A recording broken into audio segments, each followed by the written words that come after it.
Si l'on regarde le tracé d'une rivière sur une carte, entre sa source et le fleuve où elle se jette, on la voit tantôt avancer droit, tantôt zigzaguer, parfois même repartir momentanément en sens contraire.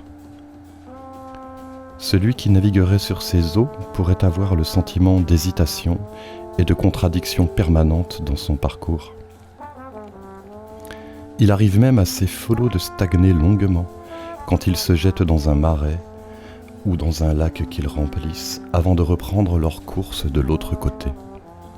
Pourtant, si l'on étudie une coupe latérale du terrain où s'écoule cette rivière, on constate qu'elle ne cesse jamais un instant de progresser le long de la pente qui la conduit inexorablement jusqu'au fleuve.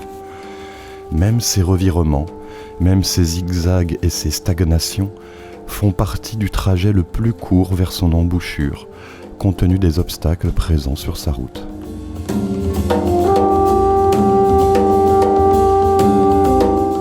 A-t-on jamais vu le moindre cours d'eau remonter une pente ? Le cours de notre vie ressemble à bien des égards à celui d'une rivière, avec ses méandres et ses revirements. On peut par moments avoir l'impression de reculer ou de stagner, de ne plus progresser ou de mener une vie faite de contradictions permanentes.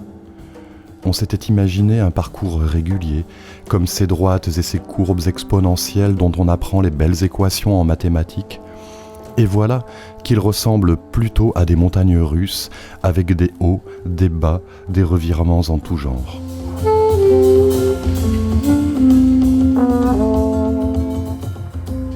Tantôt des obstacles se dressent sur notre route, comme les collines et les montagnes sur le trajet d'une rivière, nous forçant à quitter l'autoroute que nous avions déjà projetée en pensée, pour emprunter des chemins sinueux qui semblent nous faire revenir sur nos pas. Tantôt, des périodes de stagnation, des bassins, petits ou grands, engloutissent momentanément nos flots, nous retardant longuement au même endroit, avant de pouvoir retrouver une pente propice. Sitôt que le cours de notre vie s'écarte de celui que nous avions projeté, nous nous accablons de reproches et de jugements, ou bien nous pestons contre le destin qui refuse de se plier à nos volontés. Combien de fois pourtant constate-t-on avec le recul que ce chemin-là était en fin de compte le plus approprié, celui qui nous préparait le mieux aux prochaines étapes de notre vie, voire le plus court trajet vers notre objectif final.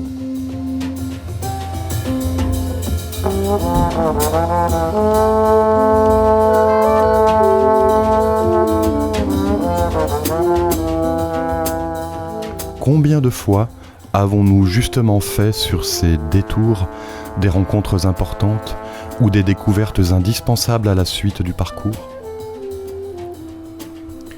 La rivière nous enseigne donc l'humilité. Elle nous montre que le cours de notre vie obéit souvent à des forces qui nous dépassent, avec lesquelles la sagesse nous apprend à composer. Elle est aussi le symbole de l'adaptabilité, de la fluidité, d'une intelligence qui sait tirer profit de toutes les situations, y compris les plus contrariantes, pour poursuivre irrésistiblement sa course vers le but qu'elle s'est fixé. Mais c'est plus encore dans nos rapports avec autrui que cette métaphore se révèle pertinente. En effet, de la vie des autres, nous ne percevons au départ que l'extérieur. Nous voyons leurs actes, semblables aux méandres visibles de la rivière. En revanche, il nous est plus difficile de deviner ce qui anime et motive les gens de l'intérieur, l'objectif vers lequel tendent leurs forces.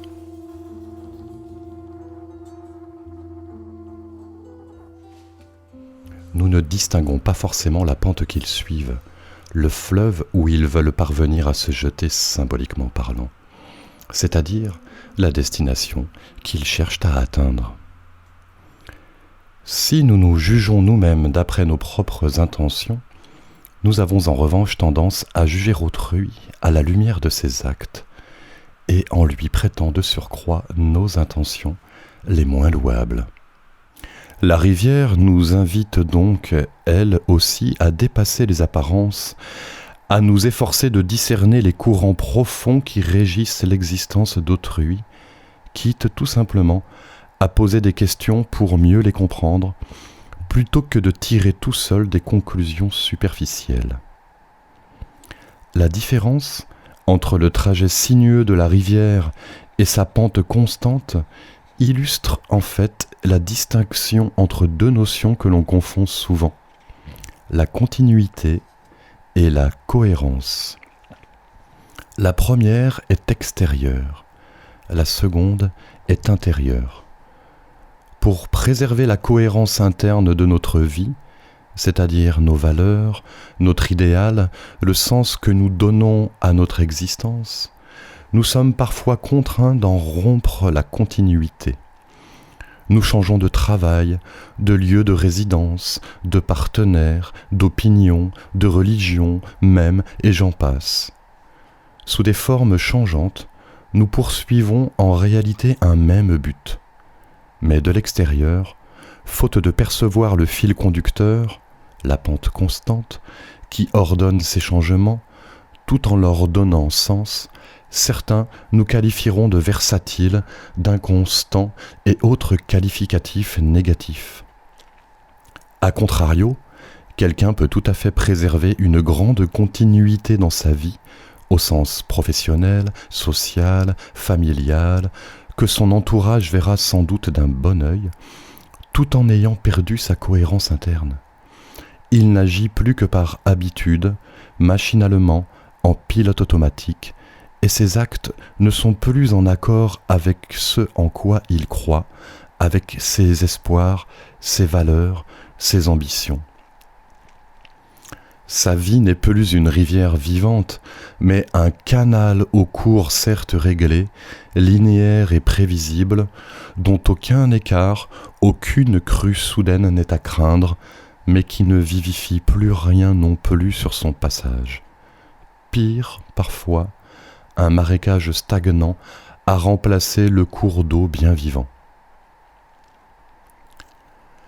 La métaphore de la rivière nous incite donc à nous montrer prudents dans les jugements hâtifs sur autrui, mais aussi sur des entreprises, des associations, voire des pays tout entiers. Les nations entre elles sont aussi promptes que les individus entre eux à émettre des appréciations sévères sur leurs évolutions et méandres respectifs, à juger ponctuellement leurs actes, comme on critiquerait la présence de cascades sur tel cours d'eau, son enfermement provisoire entre deux falaises escarpées, ou encore sa longue plongée souterraine sous quelque relief dont il ressortira plus loin, sans comprendre le courant historique qui les parcourt, la géographie spécifique de leur culture et les changements de climat politique qui viennent grossir ou affaiblir les flots humains qu'elles charrient. En outre, l'ère du temps réel, de l'info immédiate, favorise les opinions minutes et autres appréciations à l'emporte-pièce sur tous les sujets, comme en témoignent aussi bien les conversations de bistrot que la presse et les journaux télévisés. La rivière nous invite plutôt à plonger sous la surface, à tenter de comprendre la dynamique profonde qui oriente le cours de leurs actes, en particulier quand ceci nous déconcerte. Ce qui, à court terme, peut sembler être un recul, une erreur, une contradiction, voire un malheur, des remous ou une chute sur le parcours de l'eau, peut se révéler plus tard un passage obligé, obéissant à une sagesse plus profonde. La catastrophe apparente d'hier peut ainsi devenir la bénédiction de demain. Je me souviens par exemple de familles texanes, interviewées par une chaîne de télévision, juste après le passage d'un cyclone qui avait totalement détruit leur quartier et rasé leur maison. Ces gens étaient en larmes, sous le choc, effondrés. Ils avaient tout perdu, maison, possession, souvenirs. En l'espace de quelques heures, leur vie avait basculé dans le chaos. Intelligemment, la même chaîne avait recontacté tous ces gens un an plus tard pour découvrir ce qu'ils étaient devenus depuis. Or, surprise, Plusieurs estimaient avec le recul que ce cyclone était la meilleure chose qui leur soit jamais arrivée. Cette catastrophe leur avait offert un nouveau départ. Ils avaient pu tout redémarrer à neuf, comme ils ne l'auraient sans doute jamais fait par eux-mêmes, avec pour résultat une nouvelle vie beaucoup plus satisfaisante. Ce revers qu'avait imposé un désastre naturel au cours régulier de leur existence leur avait finalement permis de retrouver une pente plus vivante, un alignement plus juste sur ce à quoi ils aspiraient fondamentalement. Ce long fleuve qu'est la vie n'est certes pas tranquille. Une eau qui stagne devient vite marécageuse et pestilentielle. Mais son mouvement a un sens, même si on en comprend parfois la logique qu'a posteriori. Cette rivière, qui peut à la fois reculer, zigzaguer ou stagner, tout en progressant irréversiblement vers son but, est également une magnifique illustration de la notion de paradoxe. La pensée binaire, devenue la norme aujourd'hui en Occident, ne conçoit les choses qu'en termes d'opposition. Être ou avoir, agir ou laisser faire, donner ou prendre, exercer son libre arbitre ou se soumettre à son destin, etc. La rivière, elle, nous enseigne qu'on peut faire deux choses contradictoires en même temps, à condition de les faire dans deux plans distincts, tout simplement. L'axe vertical, la pente que suit l'eau, est celui de la constance, de la régularité, de la stabilité. L'axe horizontal, où se dessinent les méandres, celui des changements, des revirements. La rivière est à la fois stable et changeante, à la fois obstinée dans sa progression dans la pente et souple dans sa façon de gérer les accidents du relief. Comme elle, nous pouvons apprendre à concilier astucieusement les contraires. Je peux, par exemple, avoir des valeurs et principes stables, la verticalité, que je manifeste à travers une pluralité d'activités différentes, l'horizontalité. Je suis ainsi constant et changeant, ferme dans mes buts et souple dans mes moyens, un dans l'intention et multiple dans le passage à l'acte. Je peux être très volontaire et décidé dans les buts que je poursuis, comme l'agriculteur qui choisit ses cultures, retourne le sol et sème ses graines. Et je peux conjointement être dans le lâcher-prise et l'acceptation des circonstances, comme le paysan laisse la terre, l'eau et le soleil se charger de faire pousser en temps voulu ce qu'il a semé. La vie est intrinsèquement paradoxale. Il n'est rien qui ne porte en soi son opposé, son complément, le plus souvent sous une forme cachée, à commencer par nous. Depuis Jung, on sait que chaque homme possède sa femme intérieure, son anima, et chaque femme une contrepartie masculine, son animus. De même, aux yeux de l'homme de foi, nous sommes simultanément mortels dans le corps et immortels en esprit. De plus, nous sommes à la fois uniques, distincts et séparés des autres, comme autant de gouttes d'eau individuelles, tout en faisant un avec le cosmos tout entier, l'océan de la vie et toutes les créatures qui le peuplent, comme l'ont vécu des milliers de gens lors d'extases mystiques ou en état non ordinaire de conscience.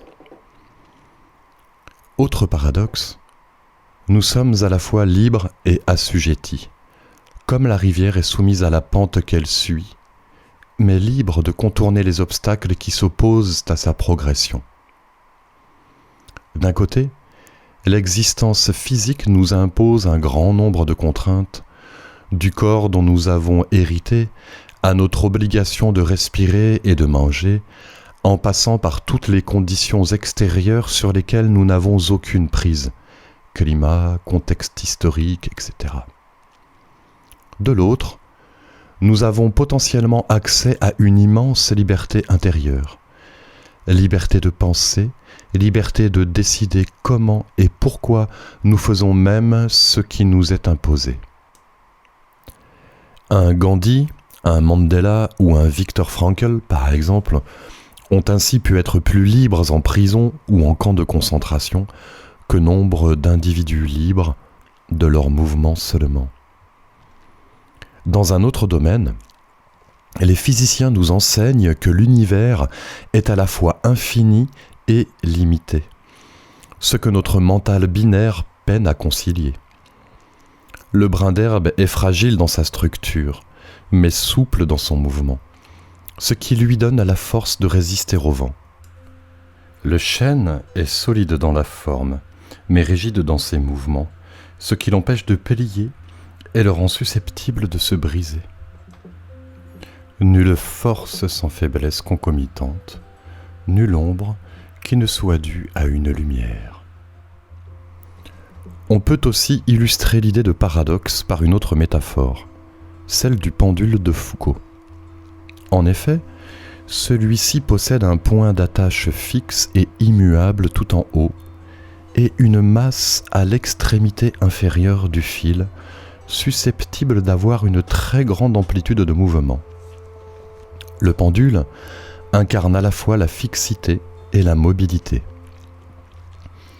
Face aux immanquables aléas de la vie, semblables aux allers et retours de sa masse, le pendule nous invite à trouver un point d'ancrage élevé pour notre conscience.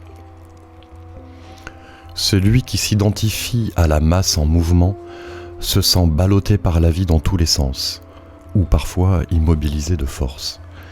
Tandis que celui qui élève sa conscience jusqu'au point d'attache apprend à tirer profit de toutes les oscillations possibles de son existence. Nous sommes, dernière image, comme les rayons d'une roue. Nous avons le choix de placer notre conscience dans l'extrémité de tel ou tel rayon qui touche la jante en mouvement jusqu'à en attraper le tournis, ou plutôt dans l'autre extrémité qui se rattache au moyeu, au centre stable et immobile qui coordonne les mouvements de tous les rayons. Rivière, pendule ou roue, trois exemples différents qui incarnent à leur façon les mêmes principes, le même alliage paradoxal de constance et de changement qui caractérise la vie.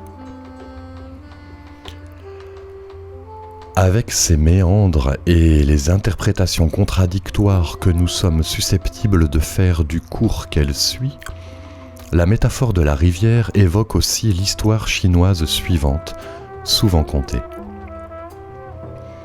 Un fermier chinois voit un jour sa jument s'échapper de son enclos et galoper au loin. « Quel malheur !» s'écrie son voisin. « Bonheur, malheur, qui sait ?» répond le fermier. Le lendemain, la jument revient avec 10 étalons. « Quelle chance !» dit alors le voisin. « Chance, malchance, qui sait ?» redit le fermier sagace. Le jour suivant, l'un des étalons rue et brise la jambe du fils du fermier. « Ah, quel malheur !» se lamente à nouveau le voisin. « Bonheur, malheur !» répète inlassablement le fermier philosophe. Le lendemain, des recruteurs de l'armée impériale ratissent la campagne pour embarquer tous les jeunes en âge de combattre pour l'empereur. Invalide, le fils du fermier n'est pas recruté. « Quelle chance !» jubile le voisin. Et ainsi de suite. Conclusion. Aucun événement n'a de signification unique et définitive. Il n'en acquiert, temporairement, qu'en fonction de la façon dont nous le relions à ceux qui le précèdent et à ceux qui le suivent, jusqu'à l'événement prochain. On ne comprend pleinement les méandres d'un fleuve que lorsqu'on relie sa source à son embouchure. Tant qu'une vie n'est pas achevée, même ses épisodes les plus négatifs en apparence peuvent faire l'objet d'une appréciation toute nouvelle, à la lumière de ce sur quoi elle débouchera finalement. La vie, de nombreux saints en témoignent, qui ont parfois commencé une vie de sybarite, par exemple. La double appréciation, horizontale et verticale, du parcours d'un cours d'eau illustre enfin deux organes et deux fonctions qui sont les nôtres, la tête et le cœur, la pensée et le sentiment. L'intellect a une perception superficielle des choses. C'est lui qui verra le tracé visible de la rivière. Ses lumières sont pareilles à celles du soleil ou d'une lampe qui, tout en éclairant un objet et en révélant à la fois la forme, les contours et la couleur, ne peut en pénétrer la matière et doit s'arrêter à sa surface. Nous l'avons vu, tout le vocabulaire qui se rapporte au mental est emprunté à la lumière. Le cœur permet de pénétrer les êtres et les choses et d'en avoir une perception plus profonde, intérieure, comme celle nécessaire à discerner le but ultime que cherche à atteindre la rivière, au-delà de ses méandres apparents. Le vocabulaire du sentiment, quant à lui, est emprunté à la chaleur qui a précisément la capacité de pénétrer les objets en profondeur. Dans notre culture, où l'intellect est mis sur un piédestal, où le mental monopolise toute l'attention des éducateurs, qui négligent le cœur et le corps, pour ne rien dire de l'âme, où l'on préfère les gens brillants à ceux qui sont simplement chaleureux, les lumières intellectuelles l'emportent sur toute appréciation venant du cœur. Or, nous avons autant besoin de la pensée que du sentiment pour apprécier les autres et les situations. La rivière nous rappelle donc qu'aussi riche, éclairante et utile que soit la perception intellectuelle des choses, elle reste incomplète sans la profondeur et la sensibilité qu'apporte celle du cœur. À l'horizontalité de nos jugements mentaux, qui ont leur pertinence relative, elle nous rappelle d'ajouter la verticalité d'une perception affective au-delà des apparences, afin de mieux connaître les inclinations profondes et la cohérence cachée des comportements.